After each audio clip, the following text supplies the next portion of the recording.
کچھ لوگوں کا بڑا سخت موقف ہے اور کافیوں نے میسیجز میں، کچھ نے فون پہ بھی لڑائی کر لی ہے. ڈاکٹر صاحب آپ کہتے ہیں معاف کریں معاف کریں معاف کریں، آپ کو کیا پتا ہو ہمارے ساتھ کیسے کیسے ظلم ہوئے ہیں. معاف کرنا کوئی اتنا آسان تھوڑی ہے، کیسے معاف کرنا ہے.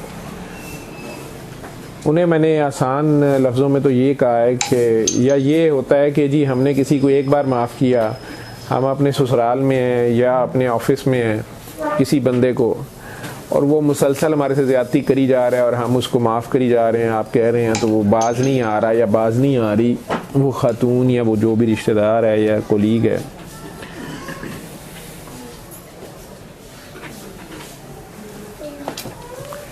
میں تو معافی کا آپ کو تب کہتا ہوں جی جب آپ پھنسے ہوئے ہیں. ہم خود کسی نہ کسی سچویشن میں پھنسے ہوتے ہیں.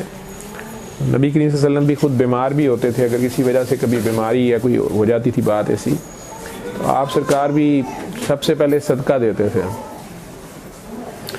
پھر دعا بھی مانگتے تھے، اور نہیں تو دوائی کا بھی پتہ کرتے تھے یا کسی یتیم کا یا جو بھی. میرا نہیں خیال ان کی زندگی میں کوئی زیادہ واقعات ایسے ہیں، لیکن ہے ایسے ہی، کوٹ ایسے ہوتا ہے. تو میں اس نظریے سے ہی آپ کو کہہ رہتا ہوں کہ آپ معاف کر دیں. معاف کر دینا سب سے بڑا صدقہ ہے، سب سے بڑا صدقہ ہے. ویسے میرے پاس جو میجورٹی لوگ آتے ہیں، ہم لوگ، ہمارے پاس زیادہ لوگ جو میری زندگی میں آئے ہیں 40-45%، اگر میں بڑا محتاط اندازہ لگاؤں، بلکہ اگر سچا لگاؤ تو کوئی 90% کے قریب ہیں جو خود اپنی غلطی سے پھنسے ہوتے ہیں. Let's be honest. 9% ہیں جو آزمائش میں ہوتے ہیں، اور ہارڈلی 1% ہیں جو اللہ کی طرف سے ہی پھنسے ہوتے ہیں. ان کا اور اللہ کا معاملہ ہوتا ہے. وہ اللہ نے ان کا لکھا ہی ایسے ہوتا ہے. جو سارا کچھ لگتا ہے شاید حادثاتی ہے یا مس ہیپ ہے، یا سم ٹائمز وہ کسی حادثے کی جو آپ نظر ہوتے ہیں، جسے آپ کہتے ہیں نظر لگ گئی کسی کی، یا ایکسیڈنٹ ہو گیا اچانک. یہ جو آسمانی آفت یا بلا ہے، اس کو ٹالنے کا بھی بہترین طریقہ صدقہ ہے. آپ اپنے دن کا آغاز صدقے سے کر لیا کریں، اور دن کا اختتام بھی صدقے پہ کر لیا کریں. جب سونے لگتے ہیں تو سب کو معاف کر دیا کریں، دل سے دعا دیا کریں. معاف کرنے کا مطلب دل سے دعا کیا کریں. سوچا کریں کہ اگر سوتے سوتے میں کل صبح نہ اٹھا، اگر میں کہیں فوت ہو گیا، میرے ذمہ کیا کیا ہے. ایمانداری سے لکھ دیا کریں یا کسی کو بتا دیا کریں. اگر تو کسی کے آپ نے پیسے یا کوئی زمین جائیداد کچھ دینا ہے، ایمانداری سے کسی سمجھدار بندے کے ذمہ لگایا کریں، یا اپنی بیوی کو یا خاوند کو بتایا کریں کہ یہ میں واقعی کسی کا مقروض ہوں، کیونکہ یہ آگے جا کے جان نہیں چھوٹے گی، بہت برا حال ہوگا. لیکن جہاں تک یہ جو روزمرہ کے ہمارے معاشرتی مسائل ہیں، اس میں اگر آپ اپنا دل صاف کر کے سو جائیں، دل سے معاف کر دیں اللہ کی خاطر، تو یہ بہت بڑا صدقہ ہے. اس شخص کو دعا دے دیں، اللہ اس کا بھی دل بدل سکتا ہے.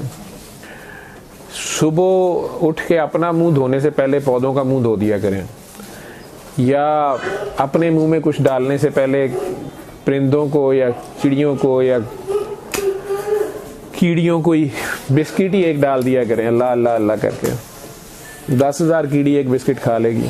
کہ آپ لوگ معاف کریں سب کو. میرے بابا جی کا میسج تھا. اب آپ معاف کر دیتے ہیں، یہ بہت بڑا صدقہ ہے. یہ اگر آپ اللہ کی خاطر معاف کرتے ہیں اور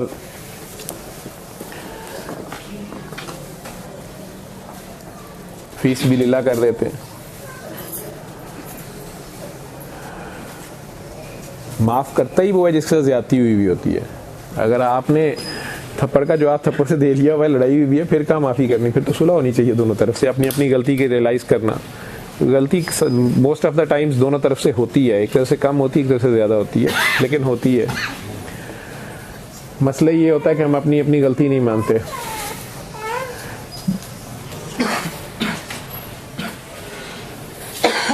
معاف کر کے آپ دعا کرتے ہیں، 2 نفل پڑھتے ہیں یا دعا کرتے ہیں. دعا ہی ہے، نفل بھی دعا ہے.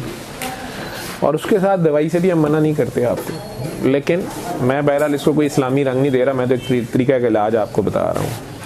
اب آپ میں سے کئی لوگ جھگڑنا شروع ہو گئے ہیں، جی میں کیوں معاف کروں، تو نہ کریں معاف آپ، ہو سکتا ہے آپ کا دل بہت دکھا ہوا ہے، واقعی آپ سے ظلم ہوا ہوا ہے، اور اصل میں اس شخص کو شرمندگی نہیں ہو رہی جس نے آپ سے ظلم کیا ہوا ہے، اسی لیے آپ کے دل سے اس کے لیے معافی نہیں نکل رہی۔ آپ آپس میں پھنسے ہوئے ہیں، اللہ میاں تو ابھی بیچ میں آ ہی نہیں رہے، اللہ نے تو ایک دن مقرر کیا ہوا ہے، ہم آپس میں ہی فساد پیدا کرتے ہیں۔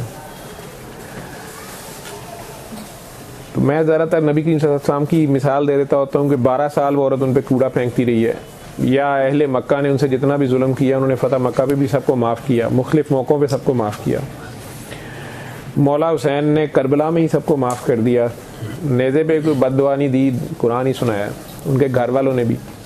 لیکن یہ بہت بڑی بڑی مثالیں ہیں، تو لوگ بڑے آرام سے اس میں کہہ دیتے ہیں کہ جی نہیں ڈاکٹر صاحب وہ تو نبی پاک صلی اللہ علیہ وسلم، یہی اسی کام کے لیے اللہ نے کہا ہے کہ وہ تم جیسے یہ ایک عام انسان ہے کی مثل ہیں، جس کے اوپر ہم اس بحث میں پڑ گئے ہیں کہ وہ عام آدمی ہے کہ نہیں ہے، شرک ہے کہ نہیں، نعوذ باللہ۔ کہنے کا مقصد یہ ہے کہ تم میں سے بھی کوئی ان جیسا ہے، اللہ اس طریقے سے کہہ رہا ہے، ان کو بھی پتھر لگتا ہے تو خون ہی نکلتا ہے، دانت ٹوٹتا ہے تو درد ہوتی ہے، ان کے بچے کو بھی ذبح کرتے ہو، بچہ فوت ہوتا ہے بھی آنکھوں میں آنسو آتے ہیں، اس کے باوجود وہ معاف کر رہے ہیں۔ دیکھنے میں تو وہ بھی 2 ہاتھ 2 ٹانگوں والے ہی ہیں، لیکن کیا ہم میں سے بھی کسی کا ظرف ان جتنا ہے؟ اصل میں یہ پوچھا جا رہا ہے۔